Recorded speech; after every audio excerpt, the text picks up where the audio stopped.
Welcome to capital Amaravati open plots. మీరు చూస్తున్న location Amaravati నుండి తుళ్ళూరు విజయవాడ వెళ్ళే మెయిన్ రోడ్. ఈ road 4 lines main road. Capital అమరావతికి కేవలం ఇన్నర్ రింగ్ రోడ్డుకు 2 కిలోమీటర్ల దూరంలో ఉంటుంది. ఈ ఏరియా అంతా కూడా ఇప్పుడు ఫేజ్ 2 కింద పూలింగ్లోకి వెళ్ళబోతున్నది. మా వెంచర్కి ఆల్రెడీ ఎల్పీ నెంబర్ వచ్చింది. CRD approval. 25 ఎకరాల వెంచరు. 4 లైన్స్ మెయిన్ రోడ్డు ఆనుకొని ఉంటుంది. 2 సీడ్ యాక్సెస్ రోడ్లు మధ్యలో ఉంటుంది. క్యాపిటల్ ఇన్నర్ రింగ్ రోడ్డు మరియు క్వాంటమ్ వ్యాలీ కూడా చాలా దగ్గరగా ఉంటుంది. ఇటు నుండి ఈజీ యాక్సెస్. రేపు ఐకానిక్ బ్రిడ్జి పడిన తర్వాత హైదరాబాదు, వైజాగ్, గుంటూరు, సత్తెనపల్లి, మంగళగిరి, విజయవాడ రాజధానిలో కూడా చాలా ఈజీగా ట్రాన్స్పోర్టేషన్ ఉంటుంది. Prime location, full ground water. ఇమీడియట్గా మా వెంచర్లో ఇల్లు కట్టుకొని ఉండవచ్చు. ఇన్వెస్ట్మెంట్కి కూడా చాలా బాగుంటుంది. ఐకానిక్ బ్రిడ్జి కేవలం 3 కిలోమీటర్ల దూరంలో ఉంటుంది. అనంతవరం టెంపుల్ 3 కిలోమీటర్లు, వైకుంఠపురం 4 కిలోమీటర్లు, అలాగే అమరలింగేశ్వర స్వామి టెంపుల్ 3 కిలోమీటర్ల దూరంలో ఉంటుంది. మెయిన్ రోడ్ 4 లైన్స్ రోడ్ అండి.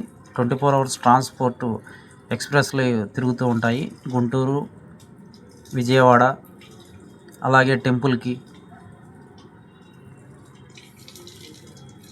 మా వెంచర్లో ఓపెన్ ప్లాట్లతో పాటు ఇండిపెండెంట్ హౌస్లు కూడా కన్స్ట్రక్షన్ చేస్తాము. ప్లాట్ సైజులు 200 గజాల నుంచి 1000 గజాల వరకు అందుబాటులో ఉన్నాయి. సిఆర్డి అప్రూవల్, రెరా అప్రూవల్ తోటి ఎల్పీ నెంబర్ వచ్చింది. సైట్ డెవలప్మెంట్ జరుగుతూ ఉన్నది. స్పాట్ రిజిస్ట్రేషను, బ్యాంకు లోను కూడా వస్తుంది. ఈ ఏరియా అంతా కూడా ఇప్పుడు పూలింగ్లోకి వెళ్ళబోతుంది దాదాపుగా. పూర్తి వివరాలకు సైట్ విజిట్ కోసం సంప్రదించండి. గజం 27,000 రూపాయలు. Thank you and grand welcome. అమరావతిలో క్వాంటమ్ భవనాన్ని ఐకానిక్ టవర్గా తీర్చిదిద్దాలని ప్రభుత్వం నిర్ణయించింది. ఇందుకు అనుగుణంగా అమరావతి క్వాంటమ్ కంప్యూటింగ్ సెంటర్ ప్రధాన భవనాన్ని 2 అంతస్తుల్లో నిర్మించేలా నిర్మాణ సంస్థ నమూనా సిద్ధం చేసింది.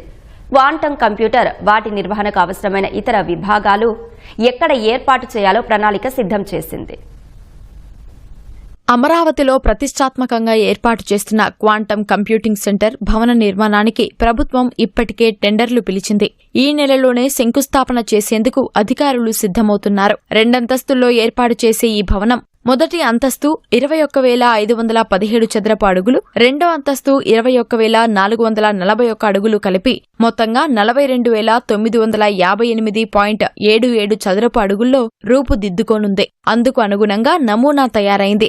గ్రౌండ్, మొదటి అంతస్తుల మధ్య సిబ్బంది రాకపోకలకు వీలుగా ఒకే స్ట్రెచర్ లిఫ్ట్ ఏర్పాటు చేస్తారు. టెర్రస్ కు చేరుకోవడానికి 2 మెట్ల మార్గాలుంటాయి. 2 మెట్ల మార్గాల్లో ఒకదాన్ని మాత్రం బేస్మెంట్లోని పంప్ హౌస్ ప్రాంతం వరకు ఏర్పాటు చేయనున్నారు.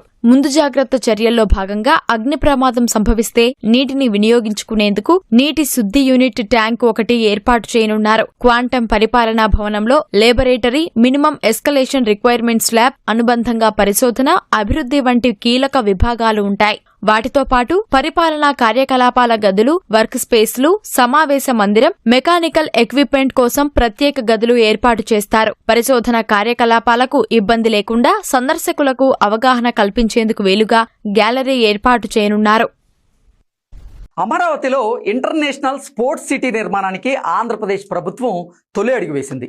మన దేశంలో ప్రతి ఒక్కరూ మతంలా ఫాలో అయ్యేటువంటి క్రికెట్ను ప్రోత్సహించడం ద్వారా నవ్యాంధ్ర నూతన రాజధానిని వరల్డ్ మ్యాప్లో హైలైట్ చేసేటువంటి ప్రయత్నం చేస్తూ ఉన్నారు ఆంధ్రప్రదేశ్ ముఖ్యమంత్రి వర్యులు నారా చంద్రబాబు నాయుడు గారు. మాజీ క్రికెటర్, టీమిండియాలో వికెట్ కీపర్గా సేవలందించినటువంటి ఎంఎస్కే ప్రసాద్ ఆధ్వర్యంలో అమరావతి ఇంటర్నేషనల్ క్రికెట్ అకాడమీ ఏర్పాటు కాబోతూ ఉంది. ఈ అకాడమీ కోసం సిఆర్డిఏ 12 ఎకరాలను కేటాయించింది. ఎంఎస్కే ప్రసాద్ అకాడమీలో క్రికెట్ గ్రౌండ్, ఇండోర్, అవుట్డోర్ క్రీడా సౌకర్యాలతో పాటు Olympic size swimming pool, gym, నివాస సముదాయాలు నిర్మిస్తారు. ప్రపంచంలోని అత్యుత్తమ క్రికెట్ ప్లేయర్లతో అమరావతి అకాడమీలో ప్లేయర్లకు శిక్షణ ఇస్తారు.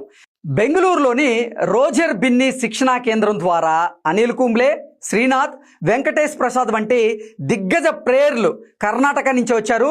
హైదరాబాద్లో పుల్లెల గోపీచంద్ బ్యాడ్మింటన్ అకాడమీ నుంచి వచ్చినటువంటి సైనా నెహ్వాల్, పివి సింధు, కిదాంబి శ్రీకాంత్ వంటి బ్యాడ్మింటన్ ప్లేయర్లు ఇంటర్నేషనల్ లెవెల్లో దేశానికి పతకాలతో పాటుగా పేరు కూడా తీసుకొచ్చారు. పుల్లెల గోపీచంద్ బ్యాడ్మింటన్ అకాడమీ ఏర్పాటుకు భూమి ఇచ్చి ప్రోత్సహించింది అప్పట్లో ఉమ్మడి రాష్ట్రం సీఎంగా ఉన్నటువంటి నారా చంద్రబాబు నాయుడు గారే. అమరావతిలో పుల్లెల గోపీచంద్ అకాడమీ ఏర్పాటు చేయనుండగా పివి సింధు కూడా బ్యాడ్మింటన్ కోచింగ్ సెంటర్ను ప్రారంభించబోతోంది. ఇప్పుడు ఎంఎస్కే ప్రసాద్ క్రికెట్ అకాడమీతో అమరావతి క్రీడా నగరంగా అభివృద్ధి చెందేటువంటి అవకాశం స్పష్టంగా కనిపిస్తోంది. భవిష్యత్తులో ఏషియన్ గేమ్స్, ఒలింపిక్ వంటి అంతర్జాతీయ ఈవెంట్స్ నిర్వహణకు ప్రస్తుతం కల్పిస్తున్నటువంటి మౌలిక సదుపాయాలు ఉపయోగపడబోతున్నాయి అంటూ చాలామంది నిపుణులు అంచనా వేస్తూ ఉన్నారు. Madam, I'm very happy. ఈ స్టేజ్ నుంచి మీరు పోలవరం ఏ విధంగా రీస్ట్రక్చర్ చేశారని నేను చూశాను. ఆశ వదులుకున్న పోలవరాన్ని మళ్ళీ డయాఫామ్ వాళ్ళు కూడా కొత్త, మీరు ఏమాత్రం కాంప్రమైజ్ కాకుండా మీరు డ్యామేజ్ అయ్యింది. దీనివల్ల భవిష్యత్తులో చాలా సమస్యలు ఉంటాయి. అదనంగా డబ్బులైనా పర్వాలేదు అంటే దగ్గర 400 కోట్లతో ఒక డయాఫామ్ వాళ్ళు కట్టి దాన్ని రిపేర్ చేస్తే 200-300 కోట్లు అవుతుందంటే కాదు, కొత్తగా వెళ్ళమని అదనంగా 1000 కోట్ల